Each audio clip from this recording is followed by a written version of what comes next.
this is our time, and Yeah. as much as we get done is what we get done, and just being flexible that means some days we don't get everything done that I wanted to get done. Having a weekly plan, like as much as I can not have to reinvent the wheel every week, is so helpful. The less I have to think about the Right. practical bits of my life, the more, brain power and love and patience and peace I can give to my kids. Welcome to Our Life Homeschooling. My name is Sherry, Christian, wife to my high school sweetheart Nelson, and thankful mom to 10 incredible kids. I'm the author of the blog and YouTube channel Our Life Homeschooling, where I share homeschooling encouragement for everyday moms. I believe that motherhood is ministry, and homeschooling is simply an extension of parenting. My passion is to cheer on other moms who are at home doing the most important work of all, raising the next generation for the glory of God. Hi, and welcome to the Our Life Homeschooling podcast. Today's guest is Sarah from Homeschool Glue, and we're going to be talking about balancing the workload as a mom. We all are carrying so much, from laundry and meals to homeschooling. Some of us have in-home businesses or online businesses. There's so much when you're a mom, when you have infants, toddlers, and so we're going to be talking about how to manage it all well. I really loved this conversation with Sarah, and I know you will too. Let's go ahead and jump in. Hi, Sarah. Hi. Thank you so much for joining me. Thank you so much for having me. This is exciting. Yeah, we met through a Brave 2025 online homeschool conference. We were both in a live Q&A on elementary, so that was the first time I was introduced to you. And I thought it was kind of interesting when we were on the panel that it seems like our conversation kept drifting towards Charlotte Mason ideas, because I think there were a couple of us on the panel that really leaned that way. So that was the first time I got to meet you, and just really felt like we had some things in common, and that you have a lot that you can share with my viewers and listeners. So I'm going to let you introduce yourself, tell about your family, where people can find you, the resources that you have. Yeah, so hi, I'm Sarah. I am mom of now 4 kids. I had 3 daughters and then just had our little boy in January, so he's 9 months. So I have a 9-month-old, 5-year-old, we just had birthdays, 8-year-old, 10-year-old. There we go. So a 5th grader, 2nd grader, kindergarten, preschooler, she's right on the edge there, and then our little baby. So busy, busy. I run Homeschool Glue, going into it'll be almost 2 years since I started that. I've been in the online space for a long time. I've loved talking about motherhood and time management and all of the things, and I used to run an in-home daycare, so I used to have I still have a lot of videos on YouTube about that, but that kind of morphed into homeschooling in 2020, which is, I think, a lot of people's story these days. My oldest did public school for kindergarten. I had just had our 3rd daughter like a week before she started kindergarten, so I didn't really have time to wrap my head around potentially homeschooling then, even though it was something I had always had on my heart, but I just didn't know financially how that would work. But then with 2020, I ended up closing my daycare, and the Lord has provided through that, but I've always worked in some way alongside homeschooling. And so what was called Work Life Glue became Homeschool Glue as my business. Huh. And so it was almost 2 years ago now. I was very big into Charlotte Mason from the beginning. I used to actually be an English teacher before I became a daycare provider. So I love literature and I love learning through books. And so Charlotte Mason was right up my alley. And I was just trying to find, in my mind, like if I can't find something, I feel like if I just keep looking, I'll find it, this perfect idea in my head. And I was trying to find some kind of science curriculum that was family style, that both of my older girls could do, and was based on living books and Charlotte Mason. And I was running into either it was super expensive and you had to buy tons of things for it, or it wasn't family style, or it wasn't Charlotte Mason. And so I just had this, little nudge, like, you should just make your own. And I didn't listen to that for a long time until finally I was like, okay, maybe that's the direction I should go. And it just kind of started flying out of me. I made my first resource called Seashore Science, and then I've just kept going, basically making resources for my family because I figure if it's helpful for me, it might be helpful for somebody else. So I Right, have exactly. resources where we fit in the riches. It's called daily riches, so we can easily fit in like picture study, composer study, copy work, Bible, hymns, folk songs, all of those things really easily because that was something I was having a hard time doing. I've made another science since then about botany. Hmm. I have, what else? I have a Thanksgiving one, and now I'm working on a Christmas one. So just kind of stuff that I want for my family. I'm just like, well, I might as well make it pretty and share it with others and sell it. And then I'm also blessing our family. So it's a win-win across the board. Right. Oh, wow. That's so practical. And I've had a few things like that myself that I saw there was a void and there was nothing out there that I could find that would meet this need. So I kind of created it for my kids. And then it was this same thing, light bulb Yeah. moment. Why don't I just create this for other people and share it? And we're already using it in our home. And if I'm finding it useful, surely someone else is going to find this useful as well. Right. Yeah. And even like things that there might be something similar, but maybe the way your family works, this would work better. I feel like there's room for everybody, Right. especially as more homeschooling families join the community. Like there's always room for everybody. So I think that's really cool. Yeah. And so the topic we're going to be gearing towards today is balancing the workload of the homeschool mom. And I think this is something that has always been a challenge for me. It's just across the board. This is something everyone deals with. How do you manage it all? And so how do you balance, especially with having an online business, how do you manage the workload of working and all the responsibilities at home? Homeschooling, homemaking, making the meals, doing the laundry, all of that. Yeah. I will just start by saying I don't. I think that's really important to say. I think it's so hard online, and this is something I really work very hard to portray, but it's still very hard online, is to not portray like the perfect everything. I am not, definitely not. I'm a flawed, fallen human, and I'm human. I can only do so much. And so I do want to preface all my ideas and tips with the fact that I'm not doing everything. And I have, that's a big thing, is my first tip is just to say no to a lot because you can't do everything, especially if you're trying to work and homeschool. There's going to be things that you just can't do because you only have so much energy.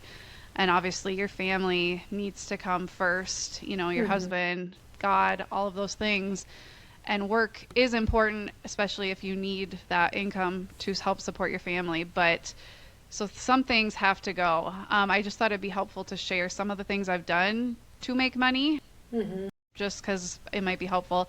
So at the beginning of our homeschool journey, I had closed my daycare, but I kept one child on. So I was still making money, and he was I think 3 at the time. So I had 4 kids in our house, and who was not mine, so that I was homeschooling alongside him.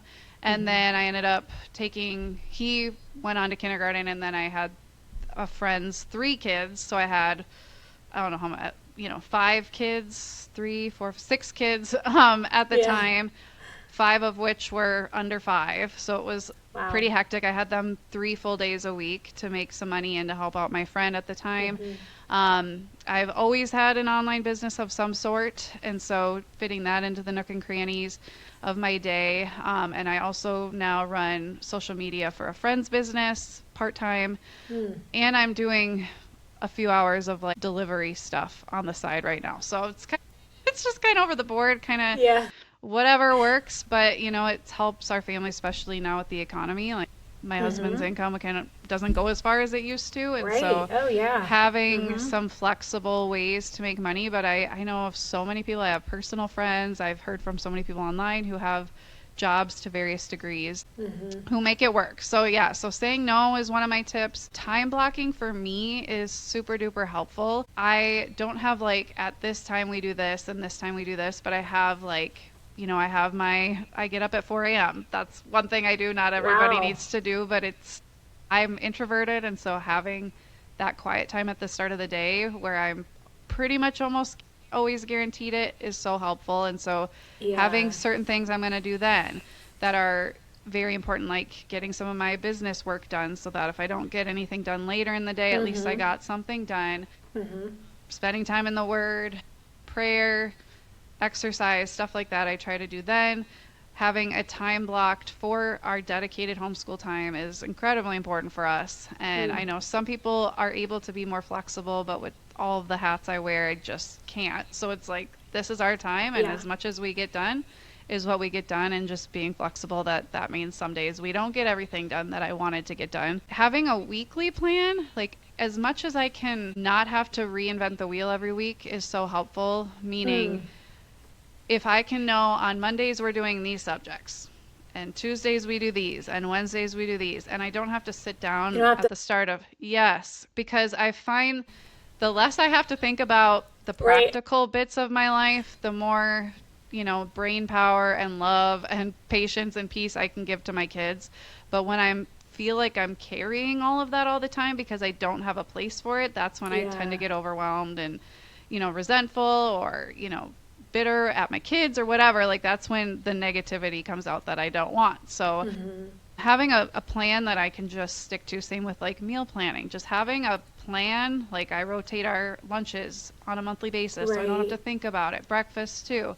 Suppers, we have theme nights based on what's going on. So it's just very simple. And then lastly for that, like having a quiet time every day. And I know my oldest is 10, so she's kind of old for that, but we have just found for all of us, especially because some of my kids are more introverted, some not so much, but some are. And so having that quiet time for those of us who are is very helpful. And then my older ones will do their like independent reading, practice piano. We actually have a electronic or digital piano. So it's still a piano, but it's weighted keys, but they can use headphones, which helps so much because they can do it when the baby's sleeping and it's not disrupting him. Yeah, we have a ton of kids that play the piano, and we have a mute. It's an actual piano. But we have a mute pedal, which is really nice. It's better than what we had before when we didn't have a mute pedal, but it's still not quite that level. And sometimes, especially because we have wood floors, it is just so loud and so constant. Sometimes I think maybe we really need to switch because it's hard to concentrate when someone's always playing. And it sounds great. I mean, we have some older kids now, so some of them can play well, and it sounds nice. But just the constant noise is kind of challenging. Yeah, and I have found, like, I don't know if I have some kind of sensory, but just the sensory overload sometimes is very triggering. Just the noise, like they're not even doing anything wrong. It's just, it gets to be too much. And so before we signed up for piano lessons, I was like, we have to have something that will reduce the noise. Well, I'm really impressed that you're getting up at 4 a.m. That's inspiring to me. I've recently started to set my alarm for 6 a.m. to make sure I'm up at that time every day because I'm trying to get a little bit more done in the mornings before our 2-year-old and everybody else wakes up. But I'm the same way. I love having that time to myself, and some things, like some of my online work that I have, I just enjoy doing it. So for me, I'm willing to wake up early or fit it into the nooks and crannies. If there's things that that are important to you, you find ways to fit them in because you just really want to do it and it's fun. So, but that's 4 a.m. That is really early. Yeah. I was proud of myself with the whole 6 a.m. thing. I mean, I have early to bed, early to rise kids. So, and my husband works, like, he's gone by the time I get up. So it just works for our family. And when I did daycare, like I had 10 kids here at 7 a.m. So I've been doing that since my second was not born, but like a few months old when she started sleeping really well. And like you said, like I absolutely love working on my business. I love quiet time with the Lord. And I have just found I'm not one of those people who will remember to fit it in any other time. And so it gets me up, and the coffee gets me up. And I love me too. Hot coffee that I actually get to drink while it's hot. Like it's very motivating to me. Without anyone interrupting it, you can actually just sit there and sip and enjoy and not have to stop and do 10 things before your next sip. It's great. It's a wonderful pleasure that you can just enjoy that by yourself in the early mornings. So This getting up early is one way that you are fitting in some of those things that are really important to you. Do you have any other suggestions for how you fit in things like Bible reading, like your hobbies, exercise, things like that? Yeah, I mean, getting up early, I think, and that's not for everybody. I've had so many people I've been sharing about waking up at 4 a.m. for years and years, and people are like, how do you do that? And I'm like, I just do. Like, that's not true. Like, it took time. It was slow. Like, 15 minutes, you just bring it back and bring it back. And Mm. obviously, I want to say when I'm newly pregnant or when I have a newborn, I'm not getting up at 4 a.m. Like, I'm human Yeah. and giving myself grace for those times when I really need more sleep. But I think the biggest thing is just having a plan. If it's Hmm. not going to be at 4 a.m., maybe you work better at night or you have a quiet time, or if you do those things well with your kids around, that's totally great. I Hmm. find I am not Yeah. that person. Hmm. And so, but just having a plan, I'm going to do it at this time until it becomes a habit. I think once Hmm. it becomes a habit, you don't have to plan it so much. But when you're starting off, like if Hmm. you don't have a plan, you're planning to fail. And so having some kind of Right. plan for if Bible is important to you, when are you going to get it done? Are you going to set an alarm on your phone? Are you going to tie it to a certain activity you do in the day? Maybe sit down for breakfast or whatever it is. Hmm. I just think that's really important. In hobbies too, like I haven't been super good about hobbies as a mom because we're doing all the things already, but Hmm. we went through kind of a family crisis 2 years ago. My dad had this horrible accident. He was in the Hmm. hospital for months, and I was carrying even more than trying to visit him in the hospital all the time. And I love planning, but then I just found bullet journaling, which I had done many years ago, Wow. just as like a way of scrapbooking kind of. And I'm not very artistic, but I love doing crafty, artsy things, even though I'm not very good at it. And so that became extremely therapeutic for me just to have this creative outlet during a really stressful time. And I Mm. stopped doing it for about a year and now I'm back into it. And I just find even though it's a hobby and I love it, I still schedule it because I will easily just give that up.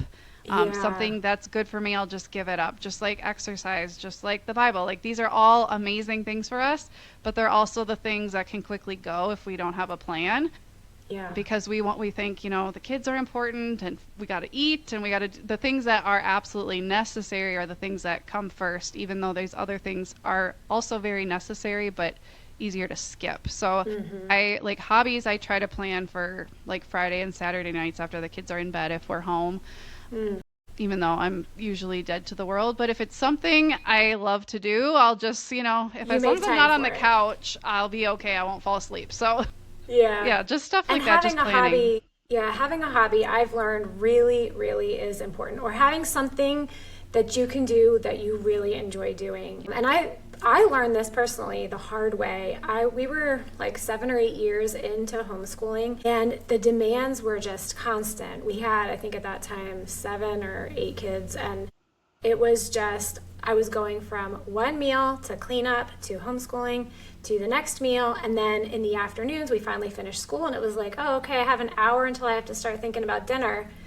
And it's like, oh, I'm not going to get anything done in that time. So I just slowly stopped doing things I loved doing. And I did it until I realized that I was having a hard time enjoying anything because I had just let go of all the things that were fun for me. And so, yeah, I had to pivot and change and just really start, like you said, making time for the things that I wanted to do. Otherwise, you can kind of get into this, I don't want to say depression in the technical sense of the Right. term, but like just where you just don't do anything for fun for yourself anymore. And I think that's really important because your enjoyment of your life and your homeschool really transfers to your kids. Mm-hmm. And so that's why you need to still be doing things that you love because your kids want you to be happy. They Right. want to see that part of you. And I've noticed too that when my kids see me in some kind of role outside of mom and outside of homeschooling,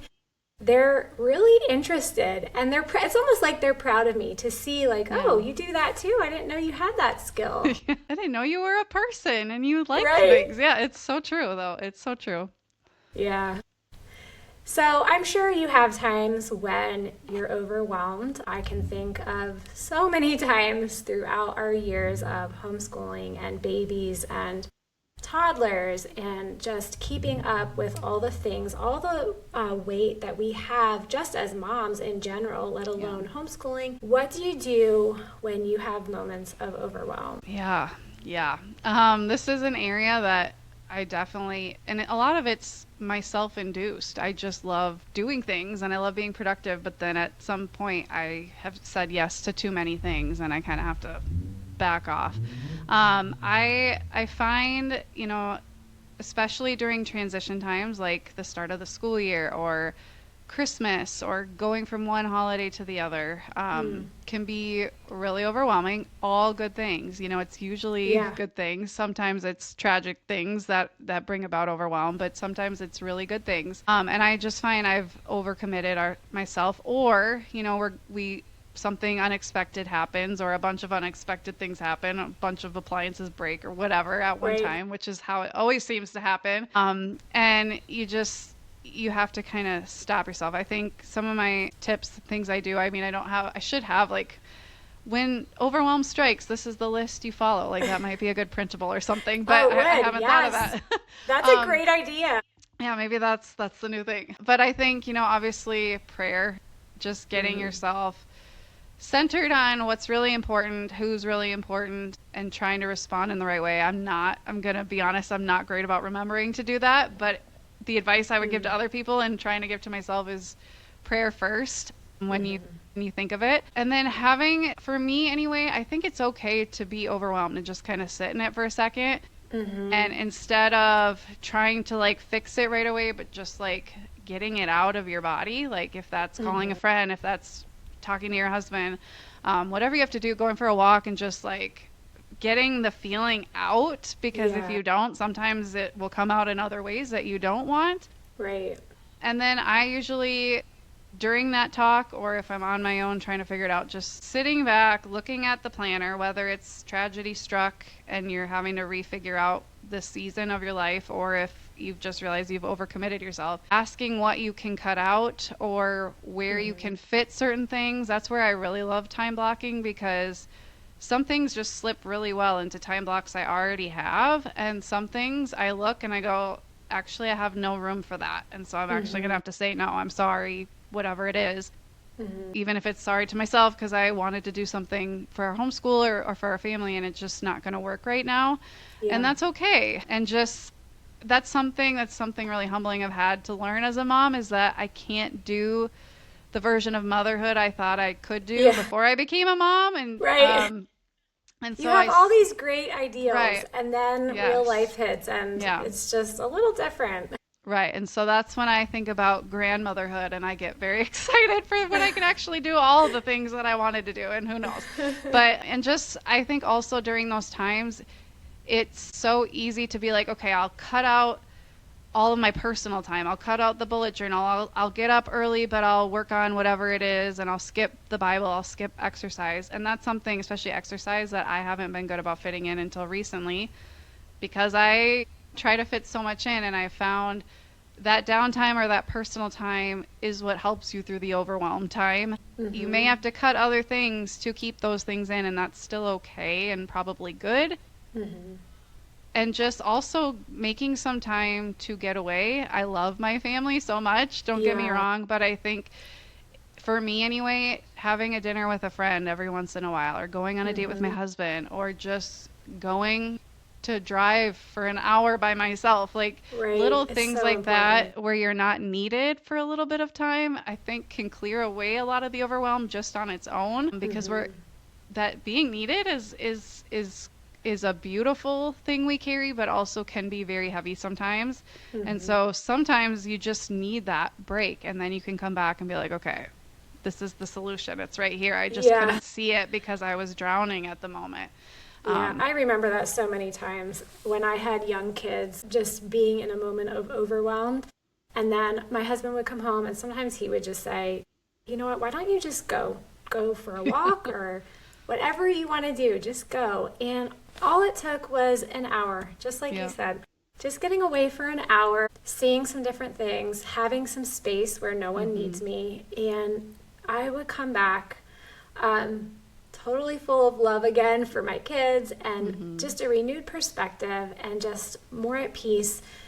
It just takes little, and that's why you mentioned a quiet time. So I have kids all the way up to, well, he's turning 18 this year. And That's so he's awesome. mostly on his own. He's not Yeah. a part of a lot of what we do.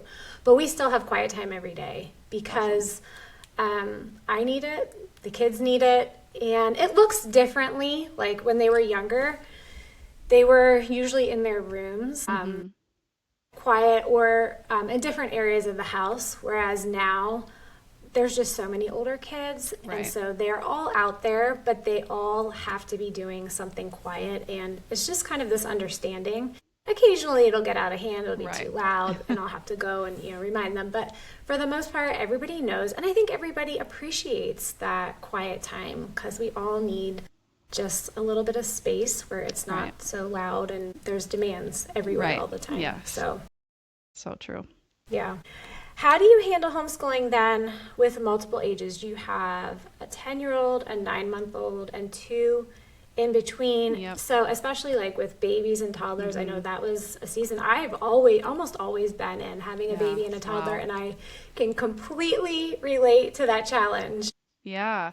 I think, I'm totally honest about this online, but I really struggled. So when my dad was in the hospital, I'm trying to remember if it was our second or third year of homeschooling, and I had a 2-year-old at the time and then a 4-year-old. So I had two that weren't school age yet, and then I was watching the three extra. So it was like a lot. And then I was devastated, and our whole world was struck, and so trying, and I could have definitely taken a pause then. I could have just said we're not going to homeschool, but I found for us when we had our last baby in January, I've just found that routine is actually Helps. very helpful for us because otherwise we're just driving each other nuts when there's no structure. And Yeah. so I have found for us, and that's not for everybody, but for us, not taking a break all the time when it seems like maybe that would be the best option. And I did take a little break, but I was like, okay, we need some kind of structure. But I have just found, and especially doing daycare, like I would teach preschool in my daycare, and I had 10 kids under 5, so it was always kind of chaotic. I'm kind of just used to the chaos to some degree. But I have found I was really struggling there for a while with my youngest daughter at the time. I think because she was really struggling with, mom's gone all the time, and now she wants me to be quiet when she's reading aloud all these books that Charlotte Mason wants her to be reading, and that got to be really hard. And she was really, would act up mostly only when I was reading aloud, which was basically our whole homeschool time because Charlotte Mason. And so I was, instead of like going back to my all the things I've learned about kids, we would just have this like butting of heads because I was spent and I just, couldn't cope well at that time. However, a few months into it, I was like, okay, this is not going well. She's struggling, I'm struggling. This isn't working. What could I do differently? And so that's when I really started going back to the basics. Okay, she needs personal time with mom at the start of homeschool, which takes 5-10 minutes, reading some books with her on the couch, just her and I, cuddling, telling her I love her, all that stuff. And, going back to remembering to greet my kids with kisses and telling them how important they are to me at the start of the day. It seems simple, but it goes So such a long important. way. And it's easy to forget, which is sad. Mm. So just having that time with her, really working on myself of getting up early again, because I think I stopped for a while because I was tired and sad. And so getting back to that so that I could start my day in a peaceful place for my kids and not getting up, getting up angry to them, which is not good. And sometimes kids get up grumpy, and then I would be grumpy at their grumpiness. And so having that time to like, okay, I'm going to choose peace regardless of what my kids choose. That helps so much. And then allowing her, I would let her sit on my lap, but just inviting her in more instead of the feeling of pushing her out. She would be at the table with us, but it was so much of like, okay, go sit down, go do this. Instead, it's like, come Right. bring it to my lap and you can play Yeah. while I read. Like such simple things, but sometimes when you're like, I just have to get this done and you're making it very hard for me. And when you have that mindset, Yeah. that's not helpful. And kids will get attention however they can get it sometimes. And so Yeah. recognizing that, I tried to invite her in more. And that helped so much, all of those things. And then I started making these activity bins because when I was doing daycare, I would make sensory bins all the time. And so I was Mm-hmm. like, what if she had some special things that were just for homeschool time that I pull out, make it really special, change them up every month? And so I started doing that. And it was like the final thing that totally changed for us. And Oh, obviously, wow. every kid's different. It's never perfect. There's always Mm-hmm. interruptions and things, but it just went from a fighting against her to like, let's work on this together. How can I make this fun for you, that you have a fun thing to do during homeschool too, and you're not getting pushed aside, and now homeschool is fun for all of us. Right. And so I ended up I put all of that together, all my advice and things like that for mindset and 60 different activity ideas into a guide called Lessons with Littles that's in my shop, because Mm-mm. that was the number one question I was getting for people. How do you handle the littles Yeah. when snacks doesn't work? Because I would Google and it'd be like, just give them snacks. And I was like, there's only so many snacks I can give her. And so just really working on my own mindset more than anything Mm-hmm. helped tremendously. And then having some kind of activities that were special just was like the cherry on top for her. Yeah. Yeah. So, what practical tips would you give a mom who is just juggling all the things like we all are? Just some practical tips that she can start with today to make things a little bit easier for her. Yeah. Great question. Yeah. 'Cause sometimes it's like we just need a quick fix right now, Yeah. something small. I think if were in the thick of it and just feeling very overwhelmed right now, I think I would just really look at the basics in my life that I could streamline. Because I think, like I said earlier, anything you can take off, like think of, or maybe we have backpacks and everything that we have to remember is like another stone in your backpack. So if Mm. we can like take the stone out and just make it a routine, that's not a good analogy, but just take Yeah. something out so it's not weighing you down and it just becomes a routine you don't really have to think about. It lightens your load. And so Hmm. things like meal I love that rotation. analogy. That's really good because I completely relate to that. It's just you don't realize how weighty something is until it's not Yeah, there. And then right, it's like, ah, exactly. it's Yeah. one less thing I have to do. Right. Yeah. So I'm big on just routine. So meal rotations, if I don't know, I hate meal planning. I don't know why I hate it so much. I think it's like cleaning. It just, you keep having to do it Yeah. all the time. It's And always so there. I am grateful that I get to meal plan and we have money to buy food, but sometimes I'm like, again, didn't I just do this? And so having, a rotation. So like we have a skylight calendar. And so going beyond just the rotation, like I had it populate the first Monday of every month is this meal. And so I don't even have to go in and like write that. So if you Oh, have some kind of system wow. even like that, where it's Mm-hmm. just, I just write down the ingredients, but I don't have to do any thinking for that. Just a few dinners I think of, Right. and the rest, like the less you have to think, the better sometimes. Mm. Same with like laundry, because I don't know why laundry is such a pain sometimes. And if you have kids who aren't quite at the ages to do it on their own, my older two are getting to that point. My oldest does it completely on her own, but my 8-year-old like can't reach into the type of washer we have. So I still have to Mm-hmm. help. But just having like this day is this, and making sure that adds up by the end of the week, you've gotten through everything. And like I said, I assign certain homeschool tasks to certain days, but also just life tasks. So, like Wednesday is meal plan day. I Mm. hate doing it. So that way I'm like, Wednesday I do it, and then I don't have to think about it again. Right. Bill paying is on this day, groceries this day, cleaning tasks, like the recurring weekly cleaning tasks. If you can assign those to a day, and then you don't ever have to really think of like, when am I going to do that? You already know. And then Mm-hmm. sometimes obviously life happens and you can shift, but it's way easier than having to completely reinvent the wheel. Mm. Another thing that may be kind of stupid is having a line leader. Because for our family, I don't know if it's having three girls in a row or what, or if it's just this is the way the kids are. My husband was an only child, and my brother and I are 14 years apart. So we had no idea what we were in for when we had all these kids, because the fighting and the bickering, like we have no model of how to deal with that. And so Yeah. I took from my daycare, I was like, okay, I had a line leader at daycare and that really helped. So That I'm going to helped. do a line leader in our home, because things like getting into the car, I never knew that Yeah, was going to that be a was the struggle thing. every day. I'm like, getting out the door is hard enough, but then getting in the car is like a whole other thing. And so we do a line leader every day, and whoever's line leader gets to do first for everything, gets to pick the baby's clothes, because that's a thing when you have girls, apparently. Yeah. And it's fun for them. They get to pick his jammies and they get so excited. And if I need help with something, I'll ask the line leader. So, like, little things like Mm. that go a long way. Yeah. And if you can, like, if there's certain stressors in your mothering that are getting to you, sitting down, like, after the kids are in bed or something, and thinking, okay, what is a positive solution I can come up with? Mm-hmm. Because I just kept finding we were bickering about being first all the time. And so I was like, okay, line leader it is. And anytime I've tried to Yeah. not do it, it ends up happening again. So I just go back Right. to it.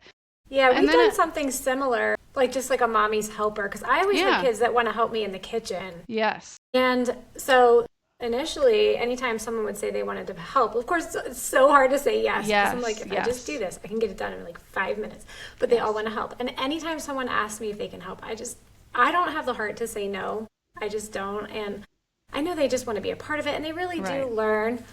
But yeah, over time, whenever people would say yes, I ended up just saying yes to everyone. And then I'm trying to make a meal, and there's like yep, 3 or 4 kids helping me, and I helping, don't have enough jobs, right? So I learned that I can only have one helper. Like, yes, you can help me, but you can't help me every day. You can help me right, today, and then tomorrow someone else is going to be my yep, helper. So just having that put in place like beforehand is really good when yes, you have issues yes. like that. Yeah, and that's part of the line leader too. Like, they get to make breakfast, because my kids Mm-hmm. can pretty much make breakfast on their own. And so they get to make breakfast, they get to make lunch if they want, which I never anticipated my kids would be like fighting over who gets to make food. I'm like at a Right. new phase of motherhood that started when I was pregnant this last time, because I get so sick that I literally just couldn't open the Mm, fridge. So that helped, having mm, older kids now. So yes, having that's something that was so hard for me too, is like just being online and you see all these accounts where all these kids are helping their mom in the kitchen, and I was like, I get really overwhelmed and overwhelmed. mean, like, just because I'm trying to think about the recipe, and then something's burning and you're going to burn yourself, and now we're Yeah. into the night, or like whatever it is. And so yes, having, and I've realized, like, then they're all actually helping, they're learning, you're having a Yeah. positive experience versus Mm-hmm. like getting angry at everybody during this thing is supposed to be beautiful, and it's definitely not.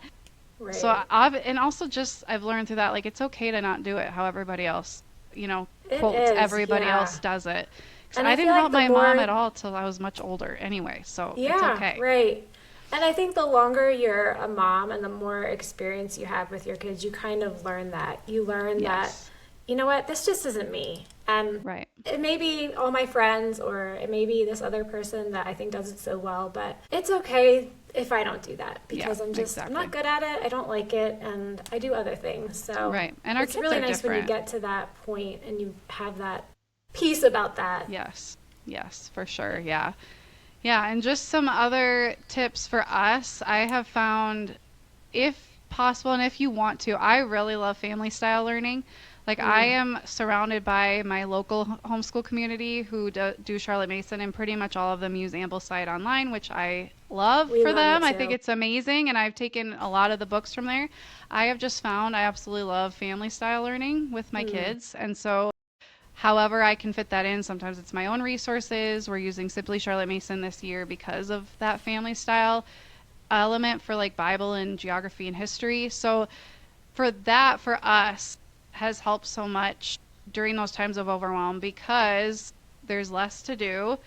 You're Hmm. bonding. I just find when we're learning something together, like, we have these shared ideas, we learn from each other, we go down Hmm. rabbit trails that one is interested in, and then the other is suddenly interested in it. And Yeah. it's just such a bonding experience, and it saves time, which is always awesome for me anyway. And Yeah. it's fun, like, for me. Hmm. And I know everybody has a different style, but I love family style learning if we can fit it in some way. Yeah, we do Ambleside.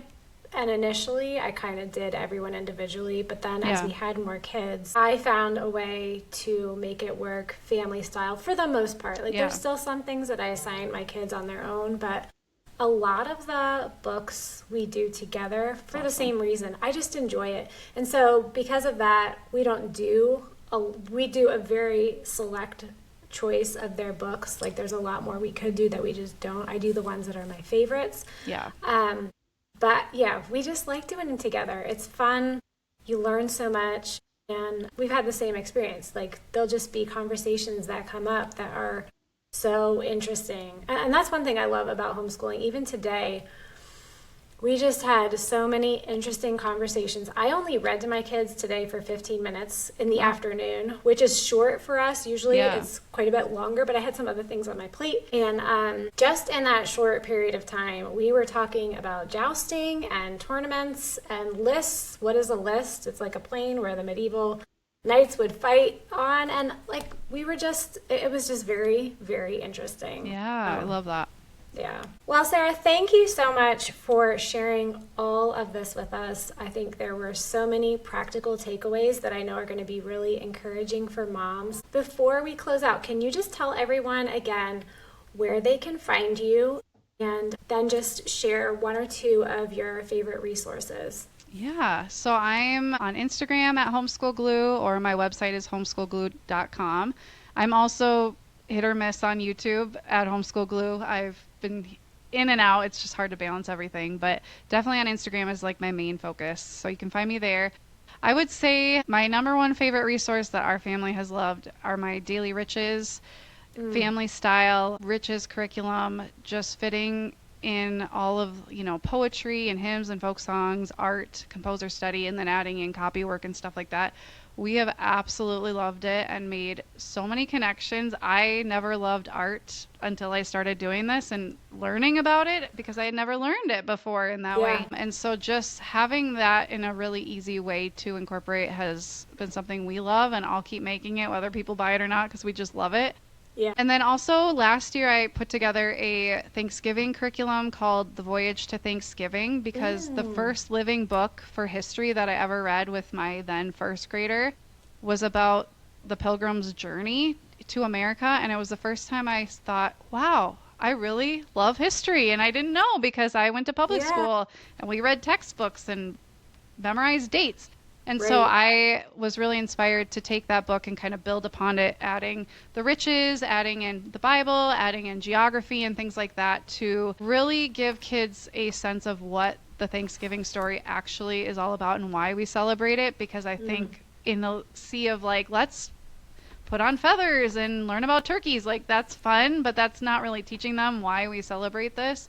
And so I've really loved that resource, as well as just like a short 4-week resource for the whole family all the way through high school. I think if I was in my 30s getting something out of it, high schoolers could too. Definitely. And it's fun to do as a whole family in November. Well, I will make sure to link those below. That Thanksgiving study sounds so interesting. We love taking the week before Thanksgiving to read some of our favorite Thanksgiving books. So yeah, that's something that's always been fun for us. Well, Sarah, thank you so much. I've really enjoyed talking with you. Thanks for joining me today. Thank you so much for having me. Thank you so much for listening to today's conversation. I hope you walk away with a lot of practical tips and encouragement that you can use in your home with your family today. The work that you're doing at home as a mom, as a homeschooler, it's all so important. It has eternal implications, and you are raising the next generation. So be encouraged, keep steady, stay the course, and keep homeschooling to the glory of God. Have a great day. I'll see you next week on the Our Life Homeschooling podcast.